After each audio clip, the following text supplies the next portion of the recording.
Everybody, I am Captain Tommy Scoble, and you are on the lifeboat. It is the afternoon show here on the boat this December. We're squeezing in a couple extra shows because not a lot of people are creating content. Look at this. Ooh, how you doing? Not a lot of people are creating as much content. This is one of those things that slows people down. Anik, you realize how many people here are from Georgia? Look at this. This is your neck of the woods, neck of the nape of the. Anyway. Tonight, I am going on Aaron's channel. I believe it's Aaron's channel, but I'm doing the trivia thing tonight. So that's going to be fun. I'm going to be going on there. I think Reese is on too. So, I have been conversing. Hello from Nashville. That's where the Crime Con is going to be this year, is in Nashville, if I'm not mistaken. Planning on being there for that. Definitely planning on being there for that. So a couple of things before we get rolling. Number one, as many of you have probably already heard, Doug, the medical report said that Doug had died of a heart problem. And I don't know, for me, there's something peaceful in that. I don't know about you guys, but for me, I think that's, I don't know. I took some solace in that. And I don't know why, but I did. I just think that that is better. If I'm not mistaken, Resident Temple, it's in May. I think it's in May. That's when we're going to see that. If I'm not mistaken. Hello, Larry. Good to see you. Glad that you're here. Tess, the keyboard warrior. Game night's going to be fun. I'm looking forward to it. I've never done a game night over there. I'm apparently going to be the control group. I'm going to be the non-Scientologist in the room. So well, that would be great, Davey. You shoot me your info. Maybe we'll take you up on that. Brandon Calloway, good to see you, my brother. So here's where we're at. A couple of things. First, before we get too deep into anything else, Axios is reporting. I don't know what time the game is, Atypical Paul, because they're waiting on some of the other participants. But what he did is, he shot me a text this morning and said, we're thinking of doing game time, and here are the 2 times. Are either of those a problem for you? And I said, no, both of those are good for me. And he said, then we're going to work you in. Dennis Annam, really happy to see you here, my brother. Hope you're doing well. Charlie is on the boat, people. Charlie says, good evening, everyone. At work, driving right now. Love y'all. Charlie's a beast. He doesn't miss the boat. Charlie is, even if he's working his tail off, and he usually is. Charlie works hard, long hours, but he's a beast. He has, actually. Question. Tommy, Aaron still hasn't posted about the death of the Scientologist. He has. If you go and check out his page, he did it. He did it on a sheet. I don't know how to say that.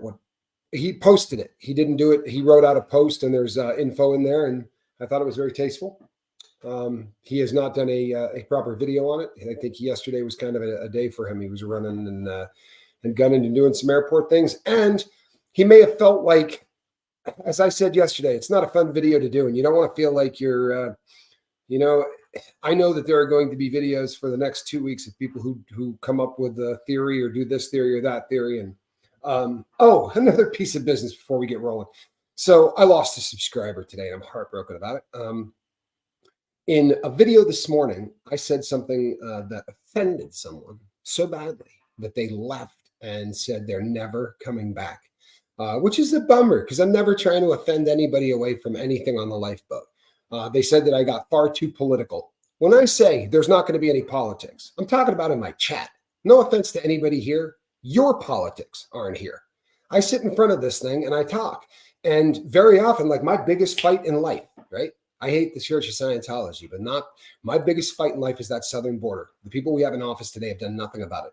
Neither did the people that we had in office last time, right? We talked about it. Everybody wanted to do something about it, but both sides want to deprive each other of a victory so bad that we'll let each other die 350 a day because we won't give them a victory. But to the woman that left, if you want to live in an echo chamber where the only people that listen to you or talk to you are people that agree with everything you say, join a cult. It's really easy, for real.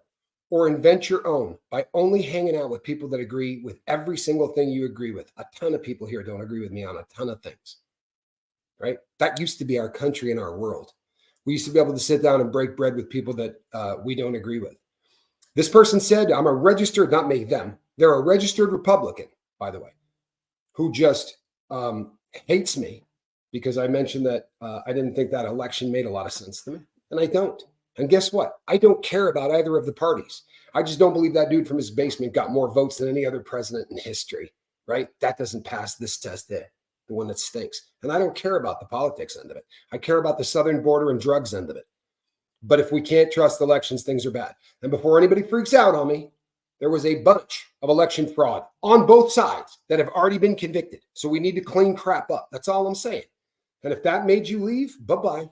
I'm sorry. I'm not trying to be a jerk. I want everybody staying here. But for the love of God, people, this isn't a political show. I don't do this. I freak out about the southern border. That's my issue. And that's why I go off about the things I go off about. And I think we're going to be talking about stuff in the next 2 weeks, whether we want to or not, because there's some crazy stuff coming down the pike. And if you're not reading about it, do a little deep dive. And there's some crazy stuff coming down the pike. But let's talk about this, because Axios has been reporting that the Department of Homeland Security, the Federal Bureau of Investigation, and the Center for Anti-T, right? It's a word I'm not going to say because it will get my my video buried. No one will see it. You know the T word? It's what brought down the those beautiful buildings in New York, right? Back in September the 11th, all those years ago. That T word. Okay, they're warning about that type of attack over the holiday season because of 3 different agencies, because of the heightened tensions in the Middle East between Hamas and the nation of Israel. We have a pressure cooker, and the people that protect us are saying you might want to really be looking to protect yourself. Okay. Yes, that T, SJ. Yes, SJ, you wrote a comment. You know, I hate it when I do this. You wrote a comment and I read it and I thought, you know what? I'm going to comment on that next time we're live, and I don't remember what it was now. Doesn't that stink? That people is getting old. I never used to do things like that. Yes.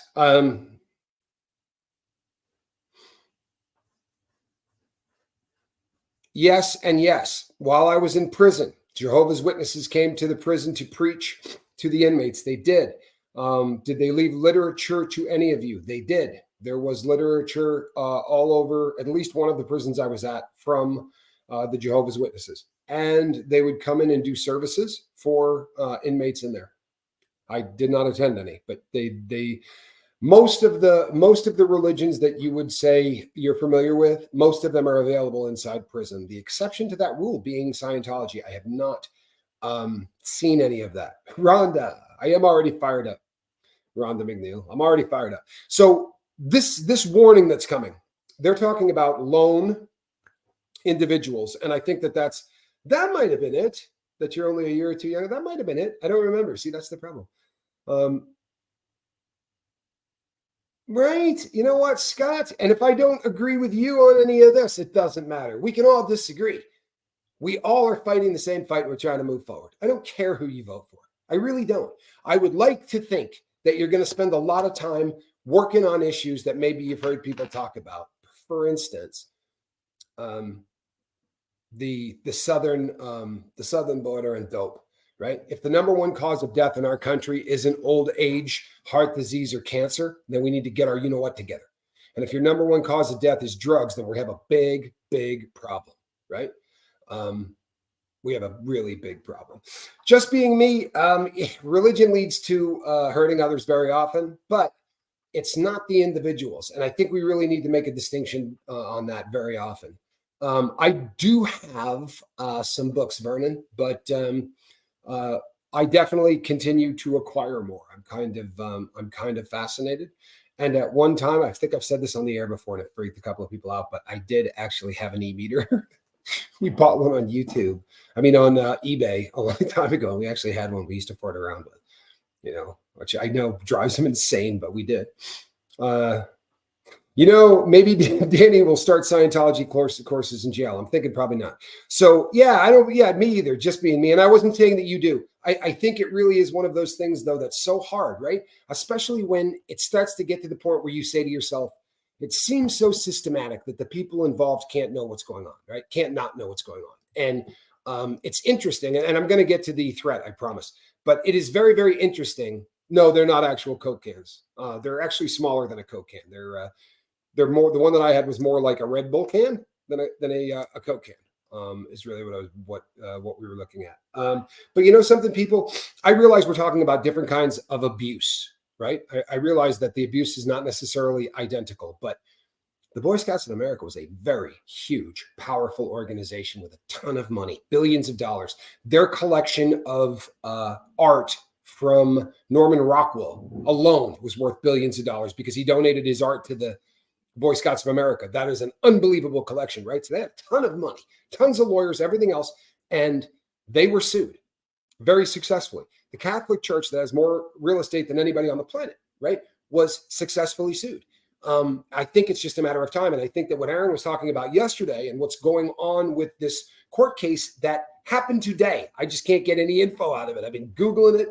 I've been doing everything I could. It's not put up to LexisNexis or NexisLexis, whatever that is. And it's not put up to the other one, whose name I can't remember, but I checked both of the legal stuff. It has not been uploaded yet, but that's going to be a very interesting case. That is going to be a very, very interesting case. Both of those lawsuits are messed up, but I absolutely believe that the day is coming where this is going to be a reality, right? The lawsuit's going to hit and they're going to lose that money. They're going to lose. It's going to take them apart. I believe this. I believe it's coming, people. I really, yeah. Pacer. Thank you, Jilbo. Pacer is actually, though, the one that I was thinking of is called something else. And I don't know why I can't think of it because Pacer really only does federal stuff. But Danny or people within Danny's sphere of influence may very well end up in the feds. They're going to at least end up in court. I know that we talked about the gun stuff, but the more of this that comes out, they lied straight out. They lied to a federal firearms dealer, right? Well, I got news for you. Part of the time that I did behind bars was for lying to a federal firearms dealer. That is against the law. And somebody better do some time for it. Vernon asks, Tommy, have you visited a Scientology org? I have never visited the inside of a Scientology org. Right around the time that I really started to kind of get into this, I kind of got, I would say that I got a lot of attention from Aaron's channel. So by the time I went to LA the first time, the first time for this, I've been to LA a million times, but I was already kind of like a known Scientology hater. I don't think that there's an org I could get into. I think they would probably make it difficult for Tommy Scoville to get into an org. I would probably have to dress up like I was going to do a bank. Like I would have to really look different than I look today. I think there's probably somewhere a picture of me that says, "Don't let this dude in." I know when we harassed the building in LA, they weren't particularly pleased. They weren't very nice to me. So the Axios has 3 different government agencies saying that we're probably going to be looking at some attacks. That it's logical to think that with tensions being what they are, everybody that reports on these kind of things, like the Southern Poverty Law Center and all of these different groups that report on these kind of things are reporting that hate crimes against both Jews and Muslims are on the rise in the United States, right? So this is currently a bad time. This is really funny because it's, you know what? I don't know how you find that out. I think I'd be pretty freaking freaked out if I wasn't.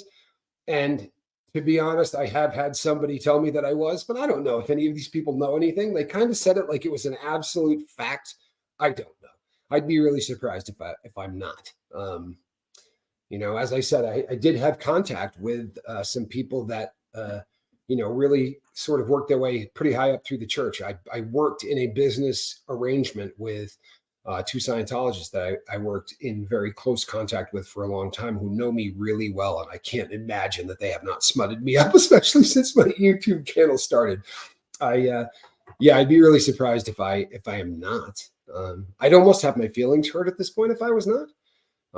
But if I'm not, give me another 6 or 7 months. I'll get to it. So they're warning of lone actors that they believe are going to use this opportunity to go after large gatherings. And we've seen this before, right? Our Christmas, people, you need to think about this. Our Christmas season is very symbolic to the people that hate us for a lot of reasons, right? Not just the religious aspect to it, but the materialism. Like, this is for the big Satan. This is like the most disgusting displays as far as they're concerned, right? It's yeah, it's. I think that it's probably realistic that we're going to see something, and that's sad, right? But there are things that you can do to protect yourself, and we're going to talk about them because it's very similar to being in the joint, in all honesty. Question: how many people in an average prison are white supremacists? It depends greatly on the prison that you go to. And the reason for that is at the higher custody levels, you're going to run into a lot more gangbangers. And when you're dealing with gangbangers, the gangs all have an affiliation of some kind, right? And usually it has a lot to do with hate, right? So it has to do with, so you see a lot of Swazis. Almost every one of the white boy gangs have that element. I don't know any that don't. They all like to put the German World War II crap all over their body, right? And everything that goes with that. They're not fans of Jews. If you saw me last night on Surviving the Survivor, I was talking about the Dan Markel trial, and that the fact that Charlie Adelson is going into prison Jewish. It is going to be a difficult thing.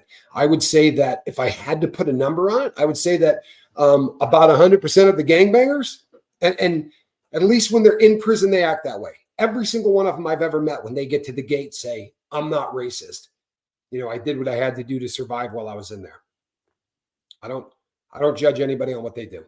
If that's what you did to get through prison, I don't have anything to say about that. I really don't. That's not. But I was recruited. Like they did that. Every one of the gangs, and the only one I ever and I didn't think about joining. I don't want to have anybody misquote me, but there was one gang that at least didn't BS me. Like, if I was going to join one, and if I say this, I'm going to offend every other gang, but there's a group of boys from down south, right? And they pride themselves on kind of being just criminals, right?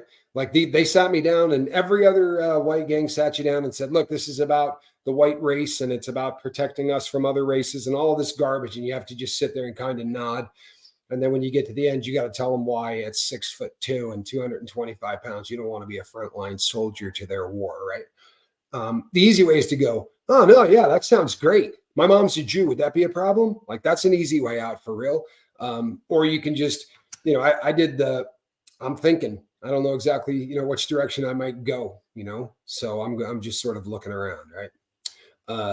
And this one particular group said, "Look, here's how it is. If we catch you sleeping, we're going to rob you and take your stuff. If we catch you slipping, we're going to come up on you." And the exception to that rule is the guys in our organization. He goes, we'll rob other white guys. I don't care. Like, they were just straight out, didn't care, and let me know how they were, right? This is it. And I thought to myself, well, at least that's refreshing, because all of the other gangs are doing that too, right? They're all doing that. So there's no point whatsoever in, at least they weren't faking it, because the violence inside, the white boys are stabbing white boys primarily. That's the truth. A great deal of the violence is inter-gang violence.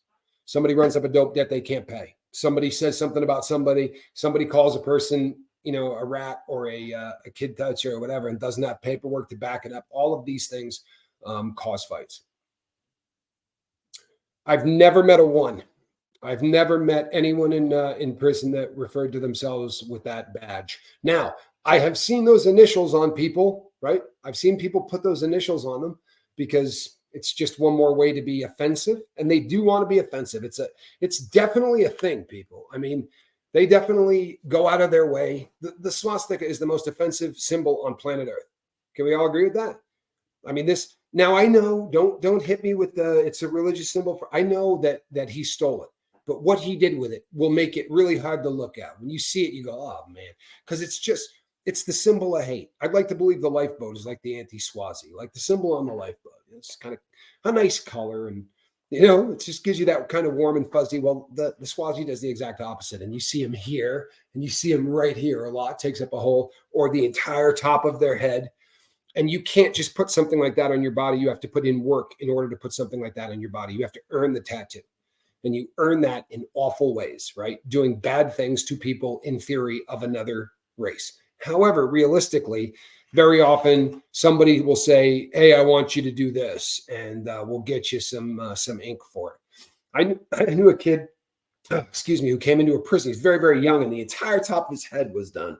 And I said to him, what did you do for that? Like, how did you earned it?" He goes, one of the shot callers needed a weapon that he had used hidden, and this kid hid it. I said, and they gave you a whole head tattoo for that, right? That there's a lot of politics that goes on that way too. Like, let's say you join a prison gang at a level 2 yard.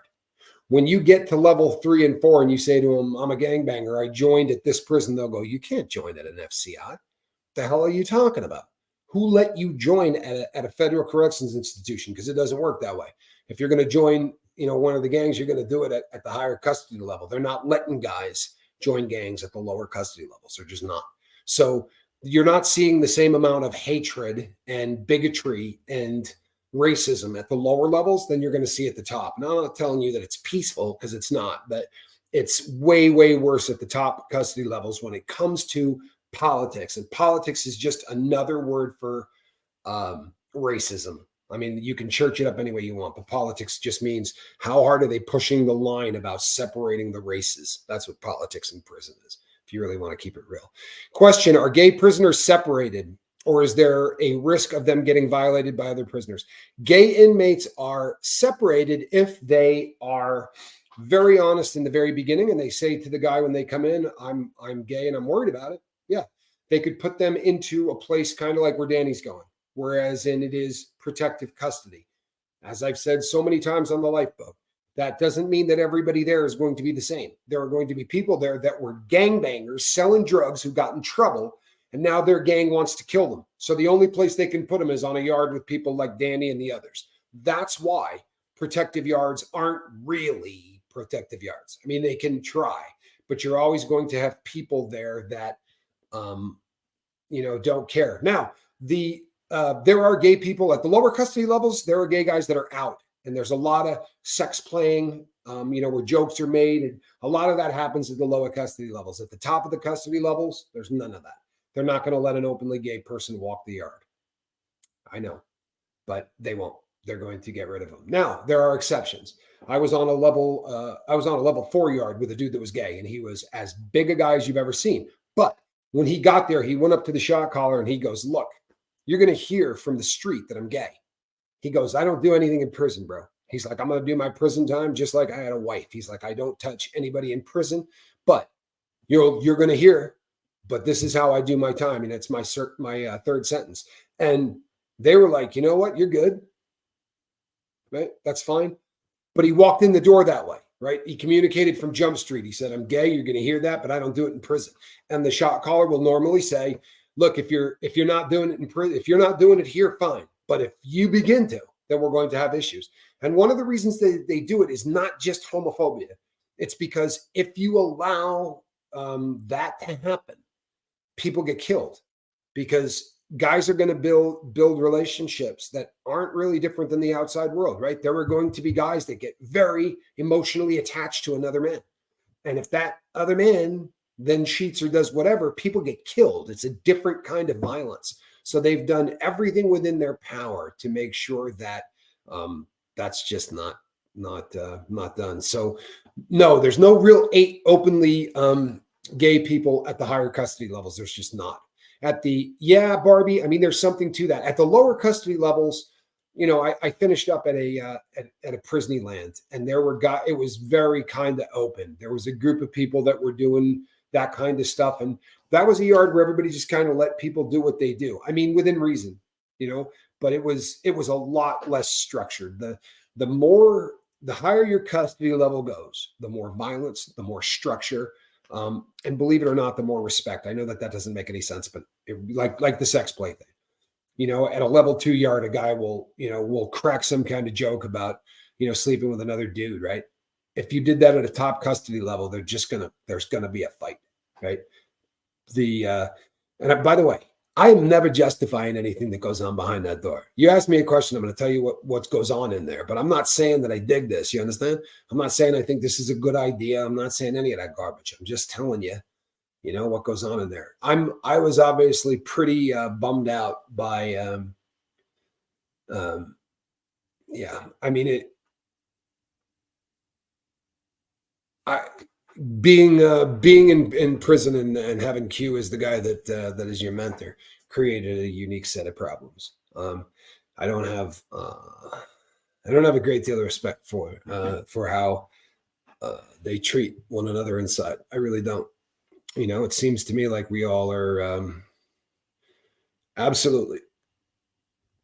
Wait, let me rephrase that. Can a trans male serve time with other biological male prisoners? A trans woman can serve time with biological, right? Men who are transitioning to women will be on prison yards at low custody levels. You will see that. Okay. I have never seen a person who was born female who had been transitioning to male who ended up in a federal or in a state prison. I don't think that will ever happen because of the potential for really, really bad things to happen. Right. But in the federal system, they give out hormone replacements to anybody that wants it, and those people live as women, but they live in the system with the guys. And yeah, that creates a, a mountain of problems when you've got men walking around with breasts in there. But it had never happened in the whole time I was in prison until the last couple of years, and we didn't know it was happening because we were at the top of the custody level. But when I got sent out to Prisonland and all that, like one of the first things I saw there, I've told the story on here before, was a woman, right, a trans woman or whatever, walking. And I said to the guy next to me, I'm like, how do they let that woman wear khaki? Because we're not supposed to dress. And he said, that's an inmate. And yeah, I mean, it really, really, yes, taxpayers are paying for it, whether you hate that or love that. I'm not getting into it, but yeah, taxpayers are paying for that. Well, we do have to change. And you know what, people, you look out and it looks like it's so daunting, and we all know the story, right? The little kid that goes down to the beach and there's a million starfish on the beach that have washed up, and he's furiously running as fast as he can and picking them up and throwing them back into the water. And a guy that walks by said, "Kid, what are you doing?" And he said, "I'm trying to save these starfish." And the guy goes, "There's a million of them there, doesn't mean anything." And the kid said, "It does to this one, right?" Well, I mean, I don't know. I'd kind of like to see everybody just try to be a little nicer to the people within their sphere of influence. And I think that we could start changing the world if we all just said, I'm going to be nice to the people around me, right? If I'm just going to if everybody did that, right, it wouldn't take a great deal of effort. If everybody was just nice to the people around them, it actually might make a difference on this planet. And I'm probably dreaming, but I'm going to keep dreaming. Oh my God, no.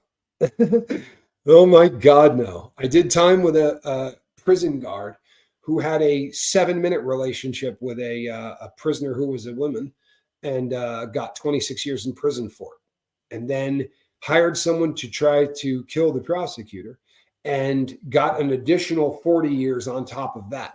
So now he is serving the rest of his life in prison for a very brief, intimate contact with somebody.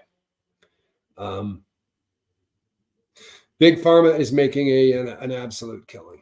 They really are. Big Pharma is making an absolute killing. And more importantly, they're steering our government. I mean, at this point, people, I don't care whether you're a Republican or a Democrat, you got to realize that the people we elect aren't the people that's running the country. And I'm not going to go down a deep rabbit hole or any of that, but you really can't believe it. Just think about this for a second. You get elected president. How do you know how to put together a transition team? How do you know how to put together a cabinet? How do you know who the first person you're going to book to come in for and meet with the president? Who decides what the first world trip is going to be? Who puts all of these things together and has them ready for a guy that's never done any of this before in his life, but he walks in day one ready to roll?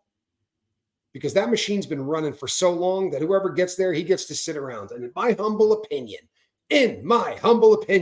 right after you get into that office, somebody walks in and says, okay, let's go over all the things you promised to the people. We'll let you do this one. We'll let you do this one. There's no chance in hell you're doing this. There's no chance in hell you're doing this, right? No, you're not doing that. And I believe that that's what happens. I don't know who those people are. If I ever friggin' find out, I'm coming here and I'm telling you. And you have my word on that. Legal drug dealers. Yeah, I mean, that's what they are. Men are weak. Men are weak. But I'll tell you something else too. This is no lies. This is the gospel truth. Um, when I was in prison, I had a woman who was a counselor who, if I had been a female and she had been a male, right?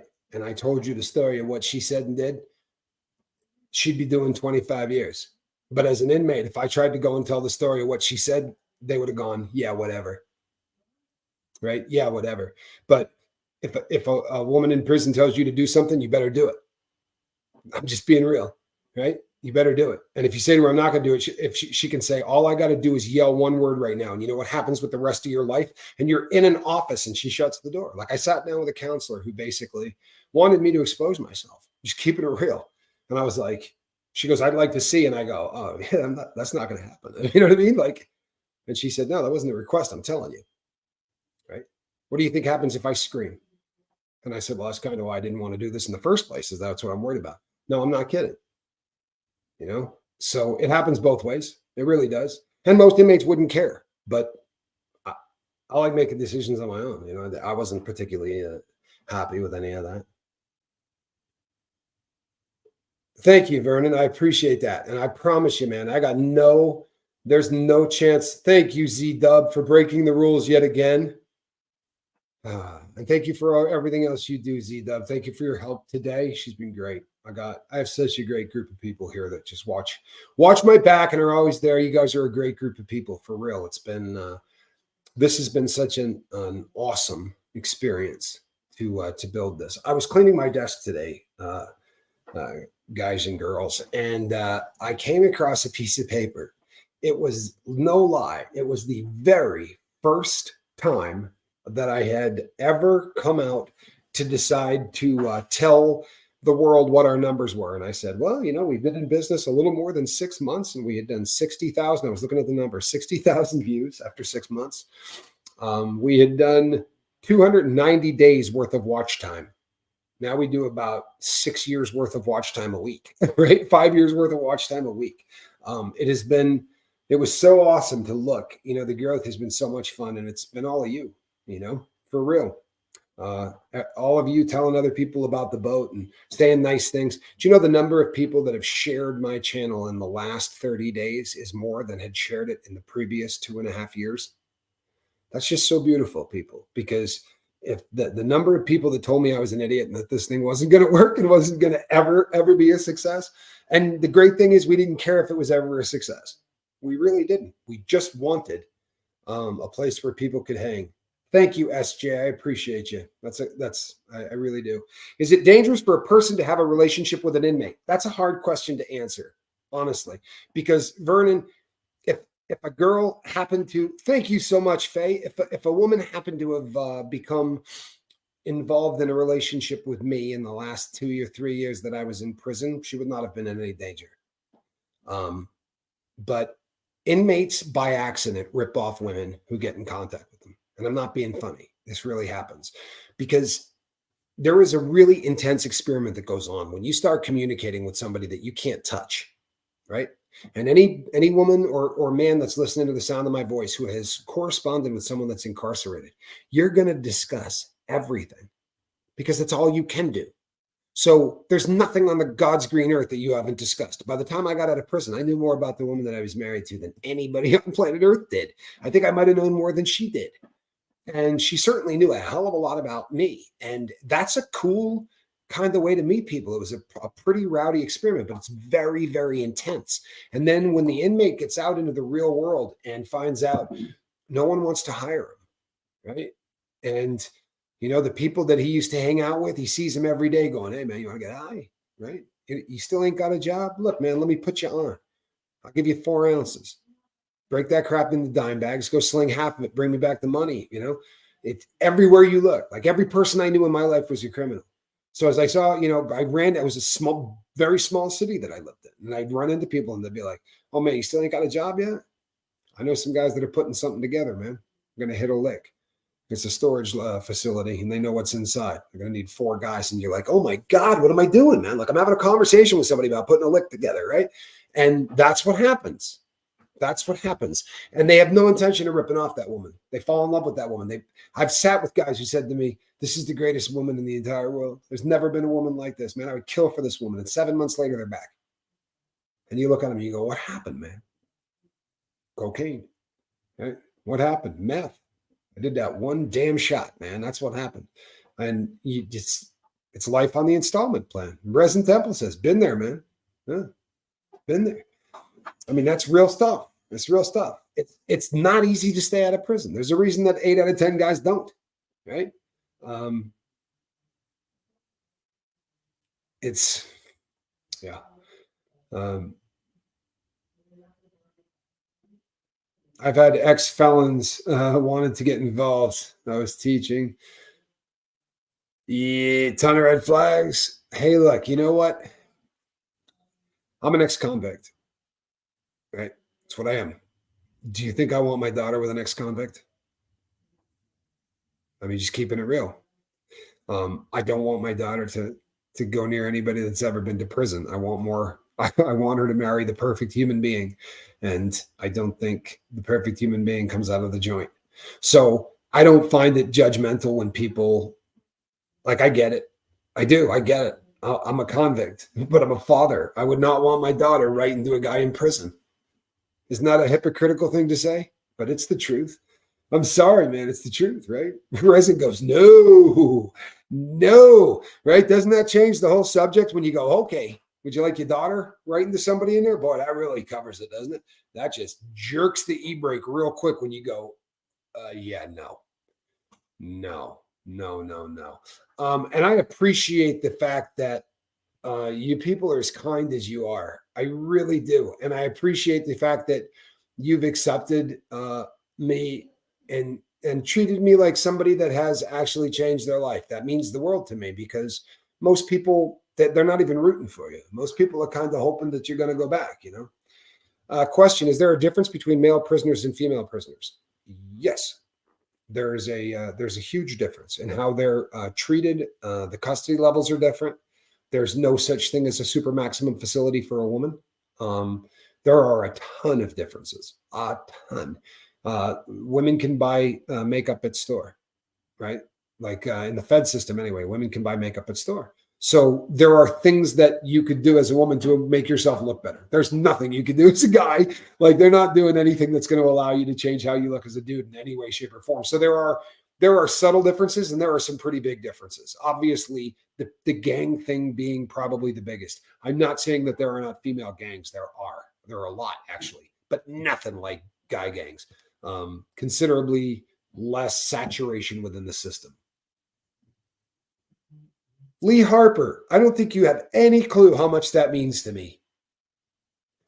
I don't think you have any idea how much that means to me. You know what? That is not an easy thing to say, man. Straight up, that's not an easy thing to say. God bless you. That had to be hard. That had to be hard. But you know what? When you say things like that, outside, right? You right? Don't hold anything in, honestly. No, there is, SJ, there is no supermax for women. Do you know why? Truthfully, because you don't try to escape. And I think that one of the reasons is because so many, they really kind of get, can we get some thoughts and prayers from a man? I'm sorry, but this is such a good question that I'm done talking about whatever I was talking about. This isn't a squirrel thing. I want this question. Vernon says, question: do most job applications ask if a person has been convicted of a crime? Yes. The question is, have you been convicted of a felony in the last 7 years? That's the question that you receive the most on all job applications. How often do you see it? I've had 3 jobs since I left prison, and 2 of them have been working for myself, because I'm just not going to go get a job where I can make enough money to live. It's really, really hard. It is. Now, if you're younger, you got a broad back, you can go and do manual labor stuff. I worked my body, man. So that's not an option for me. Jobo, that's the kindest. You guys are fantastic. I almost feel weird. You know what I mean? It, people, I'm not a saint. I promise you, I'm not. I have been a pretty big dirtbag most of my life. Right? The last 8 years, I'm pretty proud of who I am and the things I've done. I haven't done anything in the last 8 years that I have to be ashamed of at any level. And the things that I've done prior to that, I've dealt with. There's no shame anymore for me, and neither is there any guilt. I processed through every single thing I did. Nobody in their right mind robs more than one bank. Nobody in their right mind robs one bank, but certainly nobody in their right mind would ever just continue to do it, right? No one would ever just continue to do it, but that's exactly what I did, because I wasn't in my right mind, right? When you got an abscess on your body that requires you to be hospitalized, right? And they're literally worried about it killing you. They're giving you 3 or 4 bags of IV antibiotics a day, and it's a stressful situation. And I got dudes coming in upstairs to my room with preloaded syringes full of dope that I can put into my IV. It's an addiction that there's no way to stop, and it will turn you into something that you're not. I wasn't that dude, but it took a friggin' miracle to disassociate, to get me far enough away from the world that I was in, and to have somebody that said to me, because my thing was this, I said, for years in my own head, yeah, I can get sober. What's that going to do? Right? I'm not going to be successful because I get sober. Right? It's not going to change. But I met someone that said, you're not successful because you're a douche. I mean, pardon me, but you're not successful because you're an ass. You treat people badly. You steal from people. Why would anyone want to work with you or be successful? Why would any woman want to talk to you? Right? And the reason that we did the 3 steps the way that we did it with Q, and that second step is you're tearing down yourself. And I don't mean the way cults do or anything else. It's you alone on a piece of paper, but just brutal honesty. This is who I am. And at the end of it, are you comfortable with that? Are you comfortable with who you are? Read that crap. Read who you really are. And if you're not comfortable with that, change it. If you think that's not possible, then you should have known who I was a decade ago. Believe that. This ain't no show, people. This is what I do.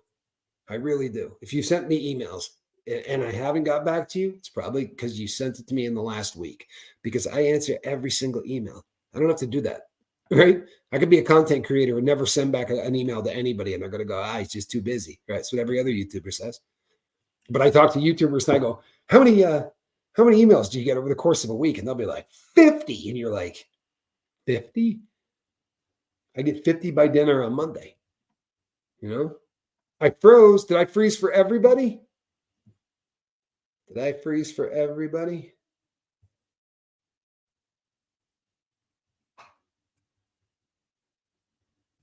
Wow, what a cool thing to say. That is just a really nice thing to say.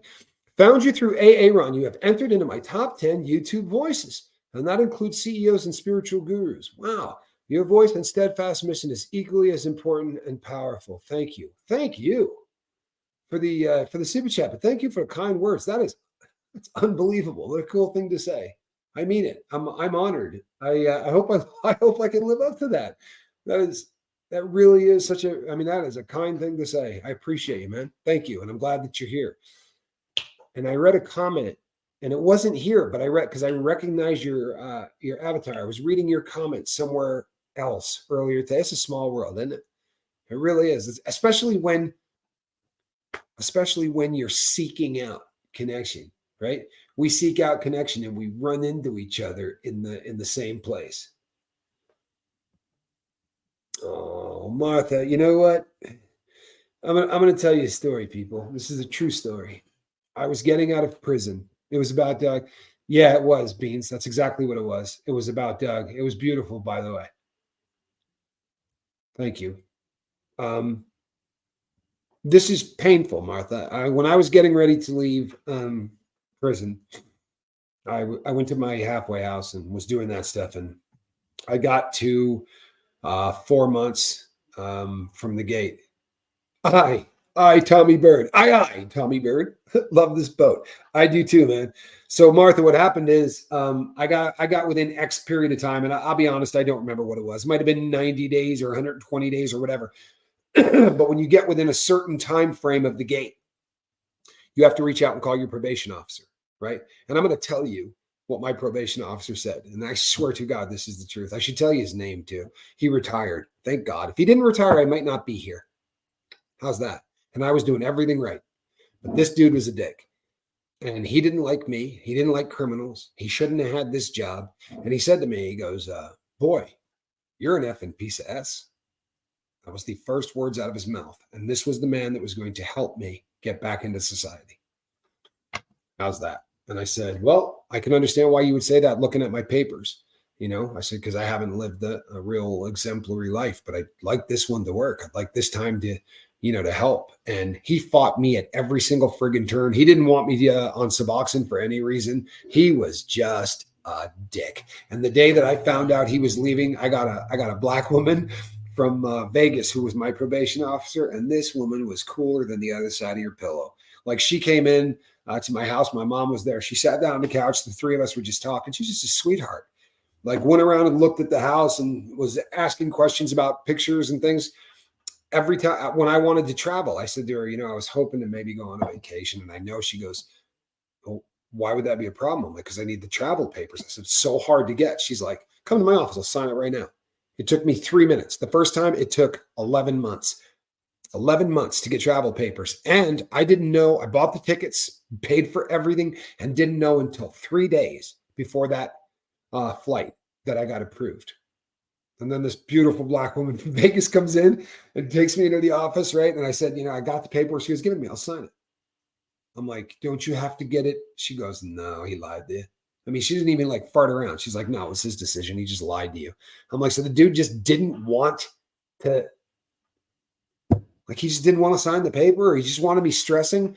There are people who, when you put over somebody, right? They get their rocks off by being a jerk. Now, that black woman was the exact opposite. She even said to me, she goes, we're not going to get into a conversation about your last probation officer because I can't say anything professional about him. And I said, fantastic. I don't need to talk about him. If you know what he is and who he is, then we really don't need to worry about it. Danny is going to end up at a level 4 yard. What Danny did is considered the most heinous of crimes. So he is, and what goes into this, everybody, the severity of the crime and victims, that's going to determine where the custody level is, right? Also, how much crime you've done. They take 50 things into account, but the biggest one is the crime you're convicted of, right? They're going to take that into account. Now, what he is convicted of is, people, you don't know how bad what he's convicted of is. I promise you, right? There are details of all of those stuff that it's not my place or anything else, but this was horrific. Anything like this is horrific. This was more so. And there's no chance on God's green earth this dude's going to a level 2 yard. I promise people that's not going to happen. The other thing that is factored in is length of time. And when you're doing that much time,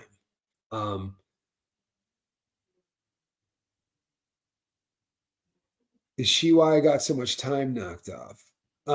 No, why I got so much time knocked off. This is beautiful, Sarah. Because she was gone. She called me to tell me she was transferring out of the office, and I almost had a heart attack. I was like, no.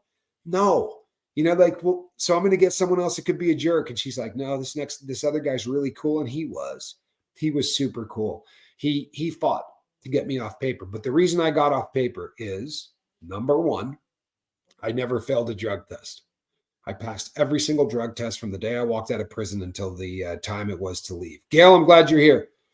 The second thing is, I went to every single meeting I was ever supposed to go to until they told me I didn't have to go to meetings. I never missed a payment for anything. I paid back all of my restitution 2 years early. And I started this little channel with the goal of getting some people sober. And by the time I was going back up for a hearing, we could put together one hell of a package from the lifeboat. And I had emails after emails after emails. I had sent off probably 300 or 400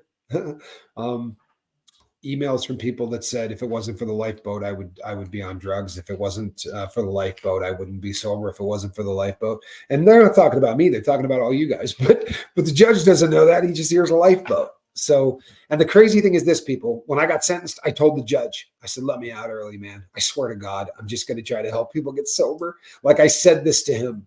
So it was a beautiful thing. And when I went back in front of him, he saw that I wasn't the guy that he had sentenced.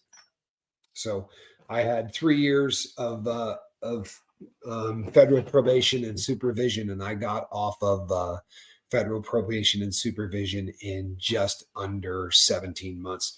Jilbo Baggins, I tell you what, here you go. This is a deuce, right? That's as close to a hug as I'm going to be able to give you from here, hon. But I would more than happily toss you a hug if I was in your general vicinity. I promise. Emojis can look like you're pushing somebody away, I guess. No, I mean, it kind of makes sense. Thank you, Anne. You know what? I feel like I did. Like all BS aside, I really do feel like I earned it. When I got to the halfway house, there was one job available to me, and it required me to crawl through tunnels. And I am claustrophobic like nobody alive. And I deactivated my Instagram. I had like 7,000 followers at the time, and you know what? It just got toxic. There were a lot of people that it just got toxic. So I shut it down about the same day I started the lifeboat. In all honesty, but I've got videos of me in that inside the hulls of shit, crawling through tunnels not much bigger than me, where it takes 27 minutes of crawling to get to the other end of the boat to start what you have to do. And then it takes 27 minutes of crawling to go back. And it's pitch black and you got a light on you. I took any job I could get. I did everything. I, honest to God, this time around, I was like, I'm not being that dude. I'm doing every single thing differently than I've ever done it before. I'm telling you, it was the George Costanza life, dude. It was the George Costanza life. Well, if you watch the film too, I don't do very good. Like I'm staring right at the camera. Like I was talking to that thing because I needed a friend, not because I needed the film, but like I just needed a friend. I was terrified. You know what, Rosemary, you're fantastic. Thank you. That's such a cool thing to say. You people are great. So this is my advice, people, because we got about 8 minutes left, and this is where it gets important. Okay, when you go to prison, right? When you go to prison, there's going to be an isolated incident. There's going to be somebody that attacks somebody. Something is going to go on, and it's going to be very near you, and it's going to happen a lot. And it's very, very easy to get caught up in things that have nothing to do with you and end up dead. So when you're in there, right, on the best days, in the worst days, you need to be situationally aware of everything that is going on around you. You follow me? 5 guys come walking into the room. We need to know what those 5 guys are doing because 5 guys linked up together are an issue in prison. So you start looking around, right? You start looking around and you start planning. I always know where the exit is. I always know what I got to do to get to it. I always know that if something really bad were to happen, the table that I'm sitting at is 2.5 inches thick wood, right? So if somebody comes in that front door and it's going to be bad, I'm dumping this table on its side and I'm getting behind it because the bullets would go through it, but they're going to have a lot less stink on them when they come out the backside. So it sucks, but that's the world that we live in today. You need to be situationally aware of everything that's going on around you. And I don't have a bone in my body that gives a crap what color you are, right? But the people that they're talking about, who they are afraid may cause trouble, right? They ain't lily white, right? So I'm not really probably spending a lot of time looking at lily white people. They're not going to be black either. So I'm not going to spend a lot of time looking at black people. What I'm saying is I would be situationally aware of people who look the part. Does that make you a profiler? It does. Absolutely. But you're not arresting them. You're trying to make it to the end of the day. You feel me? You're trying to make it to the end of the day. You're right. Cops and cons share that. You're absolutely right. Cops are exactly the same way. Now, the difference is that cops also tend to be really good people, okay? Or should be. At least they went into it with that idea. Convicts are the exact opposite. So I'm not looking, I'm sorry, but when I'm in there, I'm not looking to protect anybody else in that building but me and my guy, right? If Q's there, that's the only person I'm worried about not getting hurt.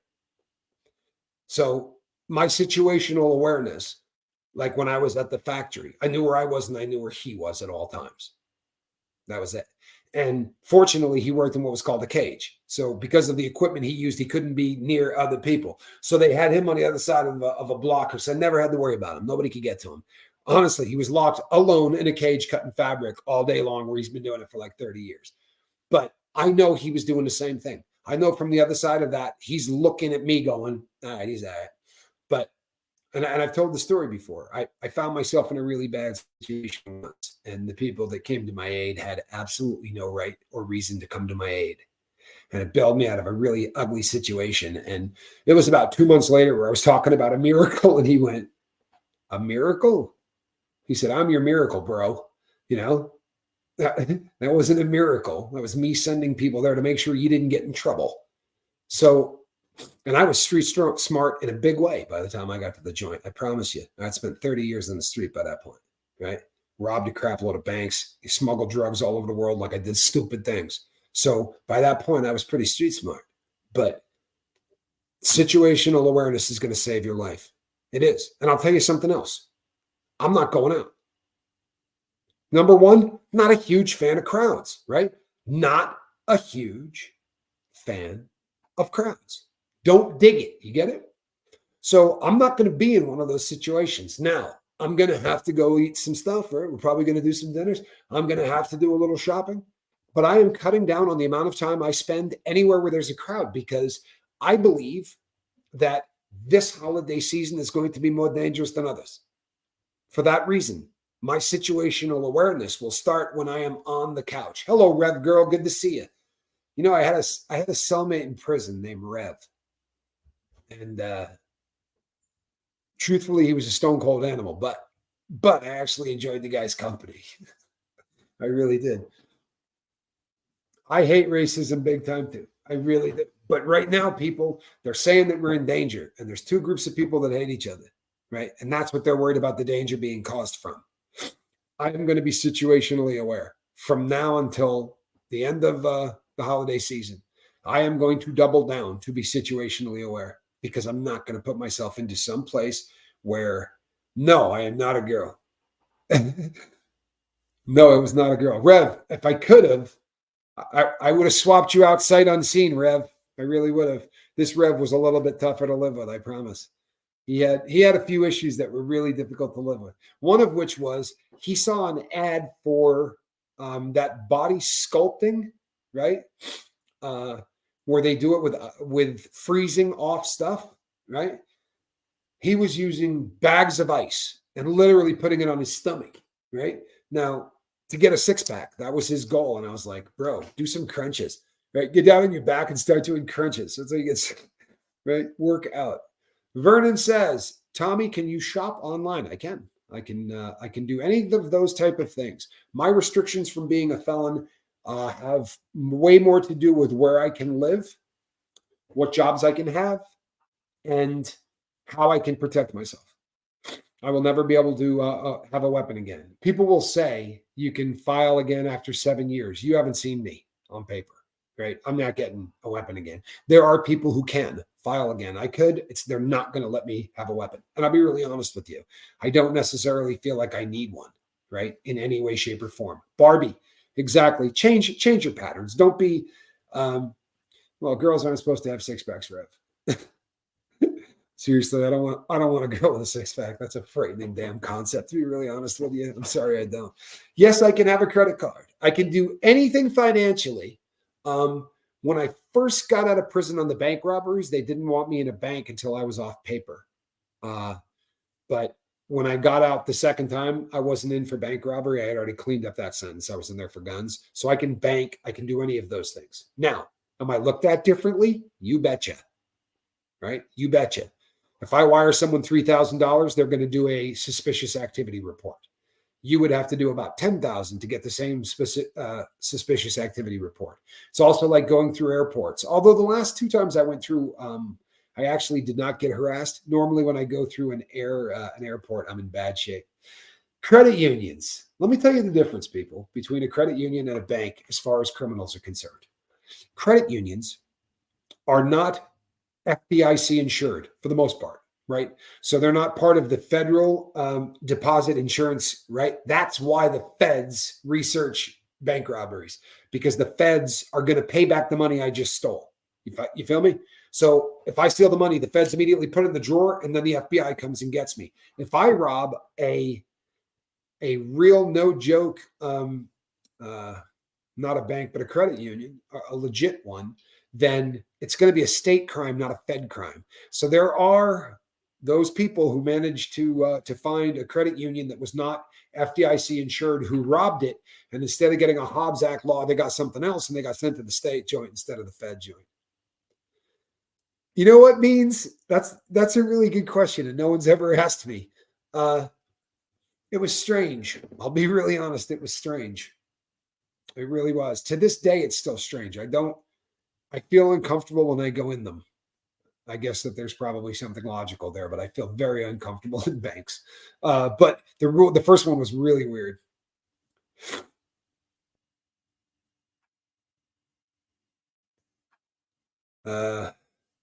Yeah, I don't know. That I worked in banks and credit unions. Usually credit unions carry less money in branch since they are not FDIC insured. Yes, a lot of truth to that. A lot. Oh yeah. Oh yeah. I don't think that there's any songs by Woody or Arlo that I probably haven't heard. Pretty big fan of the Guthries, and yes, I do know the song "Pretty Boy Floyd."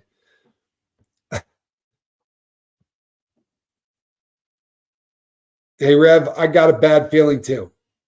You know what, people? This isn't a video that gets a lot of views, but I really do believe that we need to talk about this.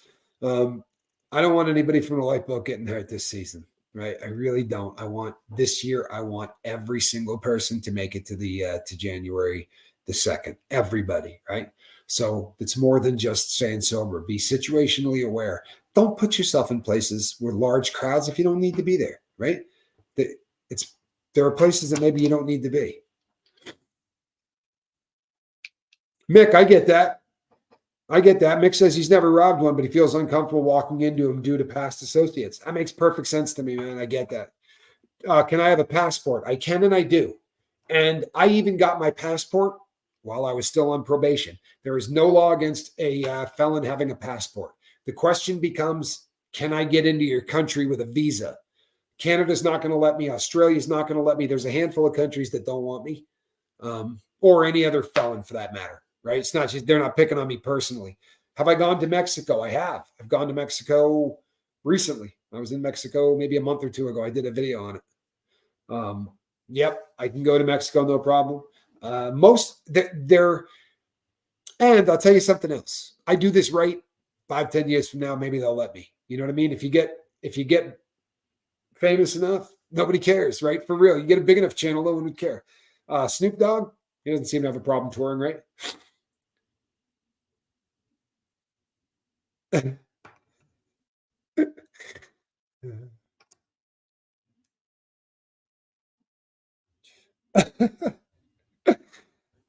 Question. But can you visit Australia? No, Pooh Bear, I can't. The Aussies are not going to let me there, which is a bummer. I have so many friends in Australia, hence the Vegemite. I am not allowed in Australia. I am not, and that's a bummer. Can I carry? I can't even own, much less carry, hon. I can never possess a gun again, whether it's at my house or whether it's anywhere. Those days are over. Paul is going to go for me. Well, that would take a bit of the fun out of it, but I do appreciate the offer. Blah. Yeah, I know, V, right? Hey, V, so we're 100% done with your guy, right? He's looking at the full 18.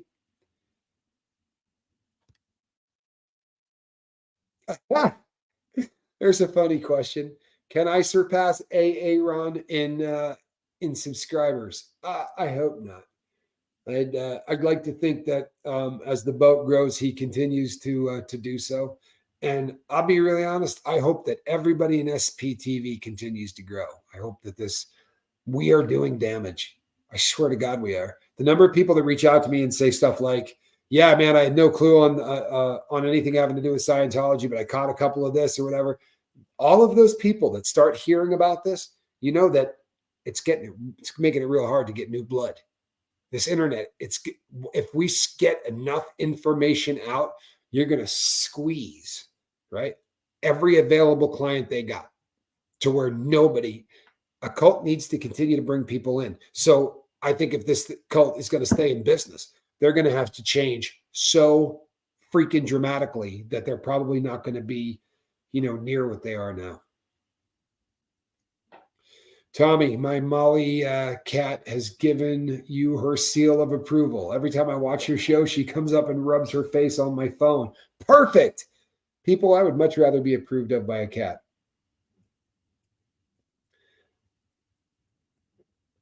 Nerman, were you going for January 6th evasion of U.S.? Do you mean invasion of U.S. Capitol? Really? Really? Our capital was invaded. Come on, man. Seriously? All you're trying to do is get other people at this point to throw crap. So do me a favor. Don't leave another comment like that, or one of my wrenches is going to, because it's not what we're talking about. And all it's going to do is get people all vexed and pissed off. You know what I mean? And I don't want to see us doing this. This is why I said I don't do politics in the chat. If I say something and you want to respond, but what ends up happening, if we talk about the Second Amendment, we talk about abortion, we talk about, there are things that divide in half. And like the woman this morning, right? I said I didn't think the election went down exactly how it was supposed to. I'm never going to be listened to again by this woman, right? So I do honestly what I can to not talk about that crap. But what I've said, and I said it in the first damn video, right? It's not like I didn't warn people. Day one, July 31st, 2 years ago, I said, there are going to be times when what I talk about, I can't avoid mentioning governments. There are going to be times when the intersection of politics and drugs and addiction cross each other. And at that point, I'm not going to apologize, because when I say that there's not going to be politics, what I mean is we're not going to sit here and scream about each other of who you're voting for and who I'm voting for, right? But there's things we can't not talk about. You feel me? That's it,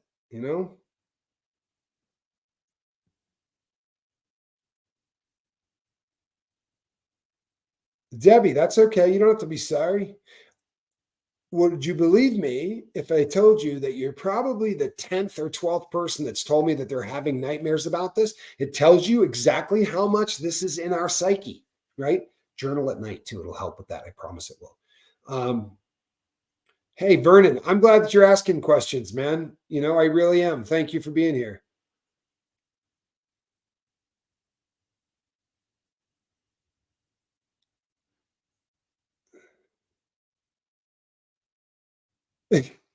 Now Lenny keeps flipping around and rubbing his butt against the phone. Not sure what that means. Yeah, maybe he doesn't. Most cats do like me though. I have a thing with animals for real. Like if people go, my dog hates everybody. That dog's gonna love me. Like I'm that dude always. My sister's got a dog that nobody much cares for because they say he doesn't have a whole lot of personality. But I walk into that house and the dog freaks out. But every time I go in, I give him a treat. And the first time I saw the dog, I thought, you know what? I just don't think anybody really loves that dog. Like if you have an animal that is kind of standoffish or whatever, and nobody loves them, maybe sometimes they just need to be loved. Like that dog digs me. Like he gets it. He knows that I make a really big deal over him, and he's happy about that. Maybe we should do the same thing with people. What do you think? Esperanza, thank you. That's a very nice thing to say. Esperanza says, hi, Tommy. You were great on STS. You're a very wise man. Sounds like you've been on STS before. I've not long found STS on my feed. I subbed and I'm enjoying it. I think I've done 3.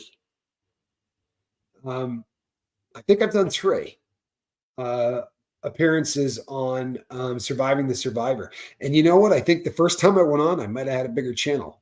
No joke. Like when I first went on, they were really, really small, man.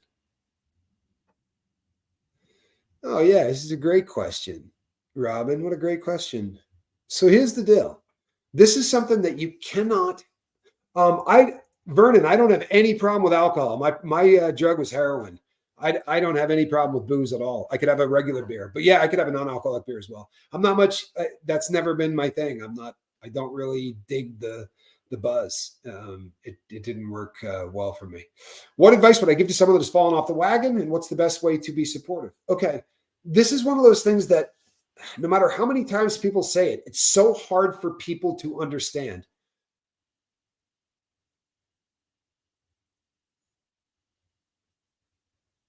Huh, I see where you're going. My last chat message got overlooked. I'm sorry. Please don't call these ratchet people animals. I call them demons. Animals don't deserve to be so disrespected.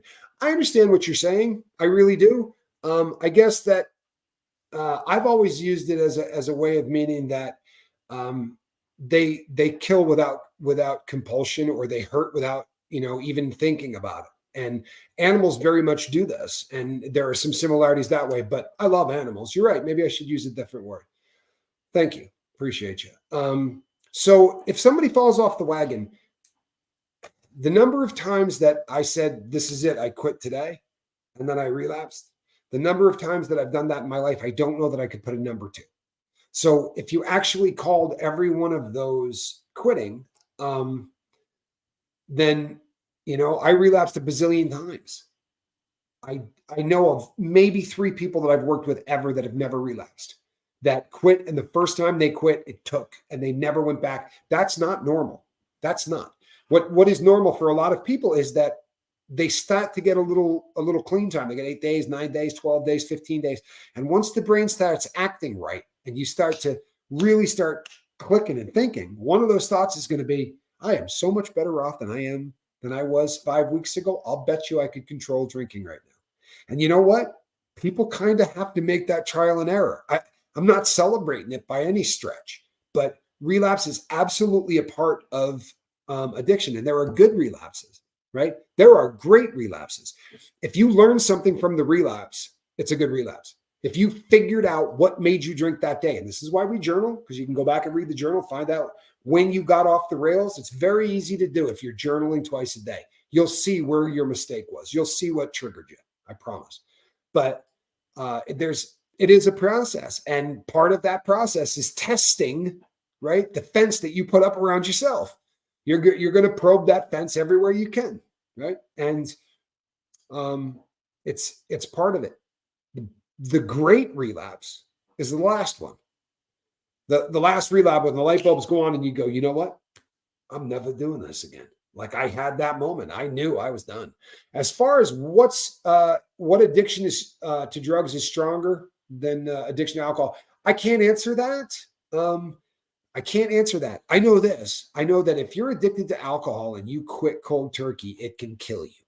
If you're addicted to benzodiazepines like Valium and Xanax and Klonopin and all of those, and you quit cold turkey, it can kill you. That won't happen with heroin. The only drugs that I know of that will happen with are benzodiazepines and alcohol. So I've always been more afraid of those. You follow me? I've always been, when I'm working with somebody and their drug of choice is either alcohol or benzos, I'm always the most concerned, because I'm very concerned that these people will quit cold turkey. As I tell everybody, look, you know what, man? Talk to a doctor before you quit. I don't care what you're quitting. Always talk to a doctor. Always, please. You know what? Look, on the cigarettes thing. I always say you can get nicotine without lighting things on fire in 2023, right?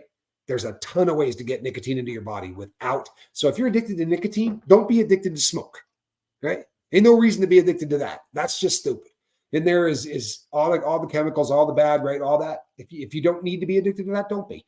Go get those little suckers, right? Throw one in. Tastes like a lemon. Gives you a ton of nicotine. Then you can start.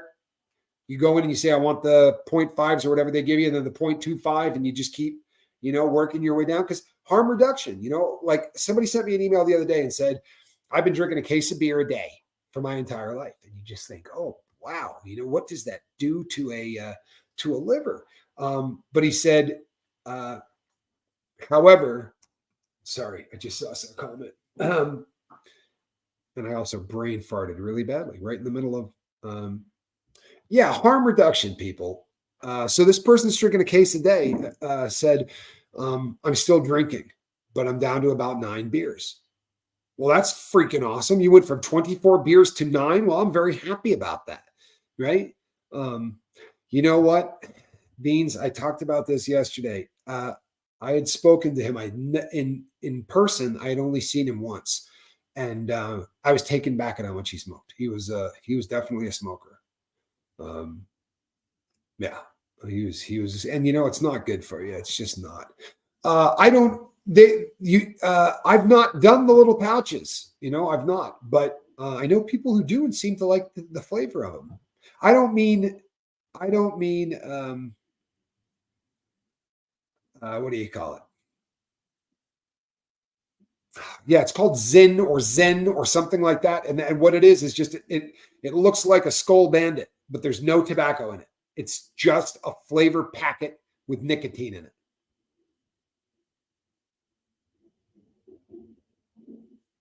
Oh, I believe that, James.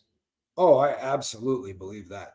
James says, I worked in geriatric nursing for 30 plus years, retired to manage a liquor store. I watched more people suffer and die from alcohol more in a month than the nursing home. I believe that. Hey, Kenya, good to see you. Glad you're here. You did get here right about the time I'm wrapping this bad boy up, but I'm going to be back tonight, people.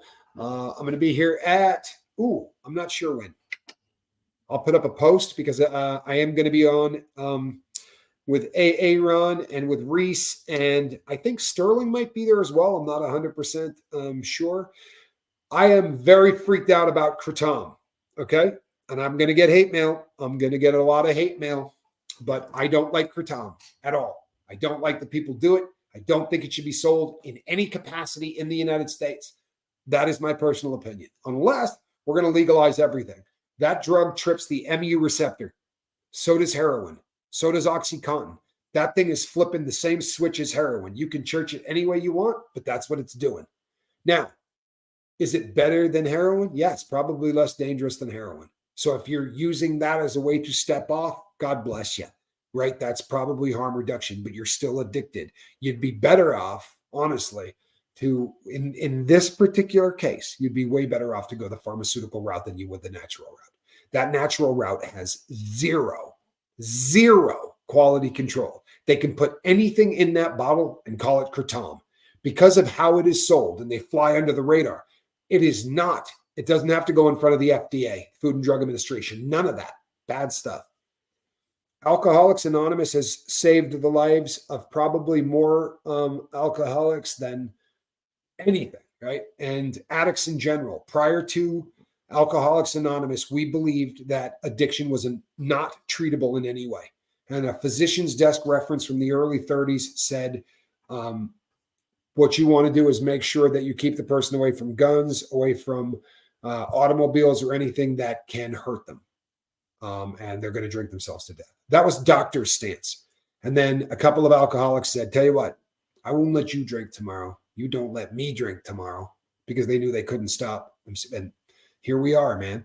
I don't like the 12-step programs. I think they get a little weird and culty.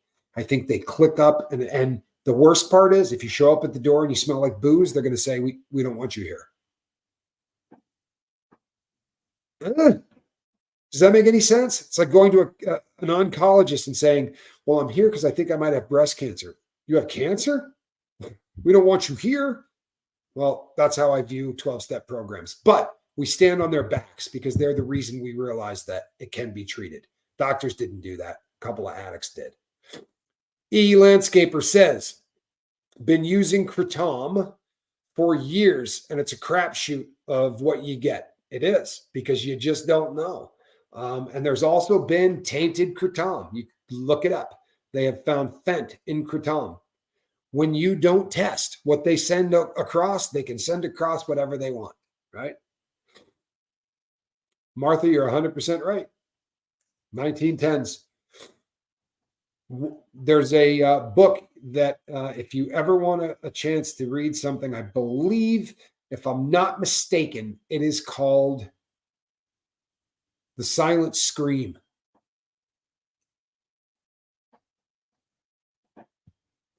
Scott, thank you, because it is Zen, right? Then I said it right. Z-Y-N, Zen. See that, people? Scott says, I switched to 6 milligrams citrus Zen tastes like candy, and you can have it on a flight. Well, that right there is big. Nicotine is poison used in herbicide. It is. Absolutely, it is. Nicotinoids is an entire group of poison. But, I mean, by way of full disclosure, they use it because bugs really, really apparently dislike nicotine. But it was Silent Scream, yeah. Yeah, it's about the guy that basically got us off the rails because he was an idiot.